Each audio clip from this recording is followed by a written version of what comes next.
Ya se publicó en el registro oficial la resolución legislativa que concede amnistía a 268 personas. Está en firme. Y sí, es facultad legislativa el concederlas, pero hay un proceso que cumplir y límites que respetar. Las amnistías entonces son legales, pero ¿tienen legitimidad? Lo vamos a conversar con el doctor Leonel Fuentes Sáenz de Viteri, subdecano de la Facultad de Jurisprudencia de la Universidad de Guayaquil. Doctor, buenos días y bienvenido a Contacto Directo. Gracias, Lenín, buenos días. A las 4 de la mañana, en la madrugada, como para que nadie sea testigo de lo que estaban haciendo, 99 legisladores aprobaron amnistías para 268 personas y de ahí en adelante el escándalo y también la indignación de un sector de la ciudadanía, porque si bien la Asamblea está facultada para concederlas, podía realmente hacer una fanesca de nombres y regalar o vender, no se sabe, amnistías a diestra y siniestra, metiendo en la misma resolución a secuestradores, desestabilizadores, luchadores sociales de verdad, reales defensores de la naturaleza, pero también a invasores, traficantes de tierras y mineros ilegales. ¿Se podía hacer? Bueno, técnicamente está incorrecta la decisión de la Asamblea.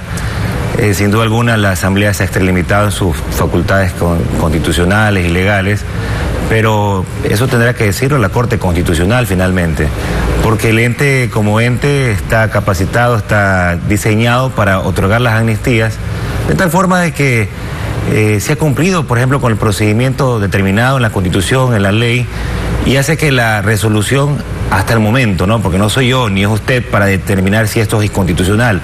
En un Estado de Derecho realmente y en un Estado constitucional de Derecho y Justicia como es el nuestro, en este caso la Corte Constitucional tiene la potestad de ser máximo intérprete de la Constitución y de todo lo que se genera en un sistema democrático. Pero no se necesita ser juez de la Corte Constitucional para identificar si se ha cumplido de manera estricta con las disposiciones de la norma primera.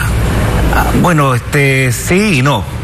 En este país todo el mundo opina en estas cosas, ¿no? Y obviamente si usted entrevista a los políticos y siempre tendrán criterios políticos de lo jurídico, pero en un Estado constitucional de Derecho realmente la última palabra lo tiene la Corte. Y usted, que es un hombre de derecho, interpreta o encuentra, encuentra que ha habido una sujeción al artículo 120, en numeral 13º, que es el que refiere a en qué circunstancias se deben conceder estas amnistías por parte de la Asamblea.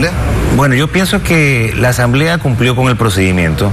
La Asamblea, primero legitimada porque obviamente tuvo más de 90 votos, 3/4 partes de la Asamblea votó. La Asamblea es el poder, digamos, mejor representado del país porque están 24 provincias, están todos los colores, están todos los partidos, están los migrantes. Es decir, es un poder que tiene una legitimidad tremenda, ¿no? La resolución es legal porque se ajusta a la Constitución, se ajusta al reglamento de admisión y trámite de amnistías, pero evidentemente tiene una falta de motivación. Y esa falta de motivación no la determinan los ciudadanos ni los políticos. Esa falta de motivación que está en el artículo 76, literal L, lo que dice es que debe, además de declararse en la resolución, las normas, los principios, las reglas con las cuales se toma la solución, la resolución prácticamente, o la solución al problema, debe también estar enunciado la relación entre las normas, los principios y las leyes con los antecedentes de hecho. Evidentemente, en algunos de los casos, los antecedentes de hechos, como una premisa, no se subsume a la regla. Y entonces ahí habrá el pequeño espacio para que la ciudadanía o para que los dirigentes políticos o quien crea que tiene algún derecho sobre este tema para reclamar pueda presentar una garantía jurisdiccional que de paso no es, a mi criterio, no la acción de protección ni las medidas cautelares. Eso le quería preguntar, porque en la capital de la República un grupo presentó una acción de protección, otros en cambio una demanda de inconstitucionalidad. ¿Cuál es la acción legal que cabe y por qué? A ver, mi criterio es que ni la acción de protección ni las medidas cautelares son medidas idóneas para un hecho, primero que es un hecho que ya está consumado, está publicado en el registro oficial, de tal forma de que si la garantía jurisdiccional llamada acción de protección lo que busca es justamente tutelar inmediatamente un derecho que está siendo vulnerado o que potencialmente puede ser vulnerado, habría que demostrar en qué me afecta o qué le afecta a Lenín o qué le afecta a Leonel o qué le afecta a cualquier persona en el Ecuador la concesión de las amnistías. Entonces la medida para mi criterio no es esa.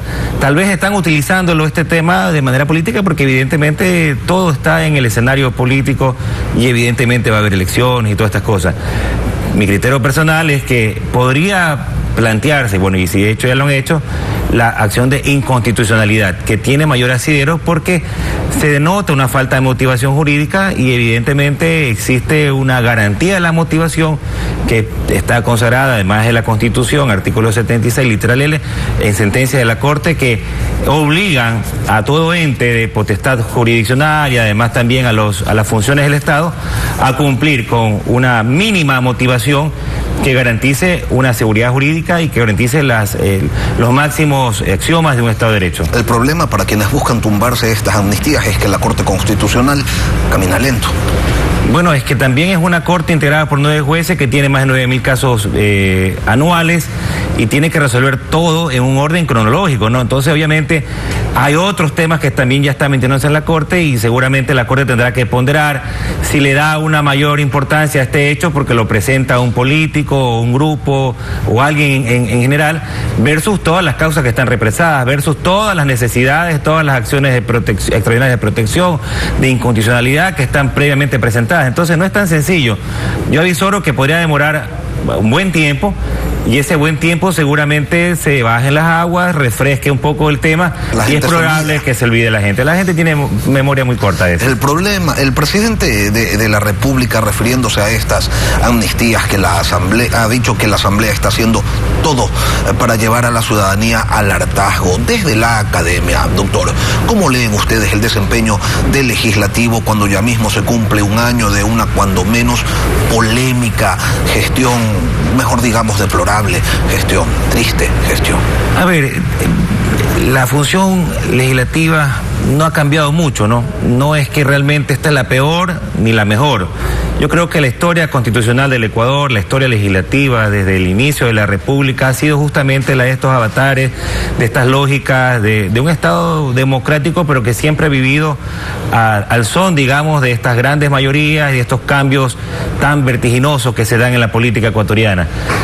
Yo no estoy asombrado, y usted, Lenín, tampoco puede estar asombrado, porque hemos visto peores cosas en la Asamblea, en el Congreso anterior, hemos visto amnistías, hemos visto, bueno, en el gobierno, indultos, hemos visto un sinnúmero de caos y crisis que evidentemente han llevado a que inclusive las constituciones vayan dándole forma o nuevos matices al poder legislativo. En la práctica, quien tendrá que valorar eso es la ciudadanía. Finalmente, los asambleístas que están ahí son electos democráticamente y en eso recae la voluntad soberana del pueblo. Lastimosamente siempre nos equivocamos o tal vez siempre nos lamentamos después de elegir a nuestros legisladores, de tal forma de que ya en este momento lo que cabe evidentemente es que si el presidente realmente tiene esa visión, esa mística de poder cambiar las cosas en el momento actual, tendrá que buscar los mecanismos que dispone la Constitución, la consulta, la reforma parcial de la Constitución, bueno, buscar estos mecanismos para poder lograr un cambio actual. Aquí hay algo que no cuadra, doctor. En la campaña electoral se dijo que el Consejo de Participación Ciudadana debía ser eliminado porque no servía para nada. Hoy hay una crisis en el Consejo y en la Asamblea también por cooptar ese Consejo que tiene todas las llaves que permiten apoderarse de la institucionalidad del país. A los políticos, ¿cómo se destraban estos intereses, esta hambre de distintos sectores? ¿Solo con una constituyente o hay espacio en esa consulta que el presidente dice que está preparando? Bueno, mire que eso fue una propuesta del presidente Lasso, ¿no? En la campaña electoral, entre otras cosas, propuso, por ejemplo, la eliminación del Consejo de Participación Ciudadana. Ya va a ser un año y no ha pasado nada. Pero es que lastimosamente estuvo mal asesorado, porque para poder eliminar una estructura que está obviamente consagrada en la Constitución, que evidentemente está dentro de la estructura básica del Estado, porque el Estado está conformado por estos 5 poderes, estas 5 funciones, y para poder trastocar este orden constitucional necesita de pasar algunos filtros que no simplemente están determinados por lo que diga el presidente o por la posición del presidente. Entonces, yo lo veo bien difícil. Mire que el presidente al inicio tuvo esa iniciativa y después se fue alejando de esa propuesta, aunque la ciudadanía entiendo que necesita que se responda a esta tesis que fue planteada en la campaña. Vamos a ver qué puede pasar en el transcurso de este tiempo. Yo percibo de que la ciudadanía no se siente empoderada de esta quinta función del Estado. Nunca.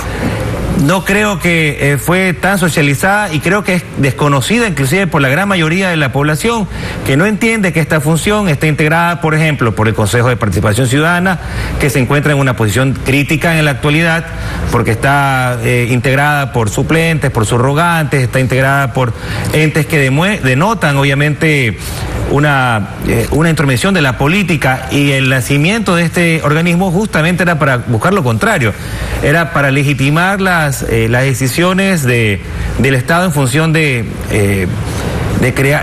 elegir a las entidades de control, y por el contrario, el Consejo de Participación Ciudadana, y esta función es la más politizada en la actualidad. Pero, sin embargo, ¿no? Habría que ver, porque en su génesis esta institución era creada con una visión interesante, pero ya vimos que el 2008 hasta la actualidad no ha cumplido ese rol, y yo considero que tendrá que ya ponerse este tema en el gran debate nacional, porque evidentemente la ciudadanía no se siente empoderada de este tema. ¿Solo una constituyente puede eliminar el Consejo? No, también puede haber una vía de reforma legislativa en la cual tiene que pasar el presidente, evidentemente, por una reforma parcial, y tiene que conseguir los votos en la Asamblea para poder lograr este objetivo. Guillermo Lasso dice que está preparando una consulta popular para algún día, la fecha no se la ha insinuado siquiera, y que allí se van a proponer reformas políticas, económicas y también al sistema judicial. Y cuando dicen reformar al sistema judicial desde el Poder Ejecutivo, uno inmediatamente se acuerda de la metida de manos en la justicia. Pero más allá de eso, doctor, usted que está en este ámbito, ¿cuáles son los cambios que debería proponerse, los fundamentales, los más importantes que se requieren de manera urgente en la función judicial?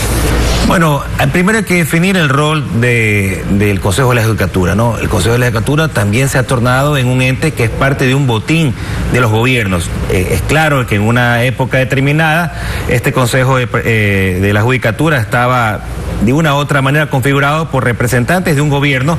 En la actualidad se debate y se sigue también buscando la forma de apoderarse de esto, y evidentemente mientras no exista esa real independencia, mientras las instituciones jurídicas, las instituciones del país no logren una independencia real, vamos a tener muchos problemas. Pero todo puede iniciarse también por un cambio de cultura jurídica, un cambio de un posicionamiento de la idea de las instituciones del Estado.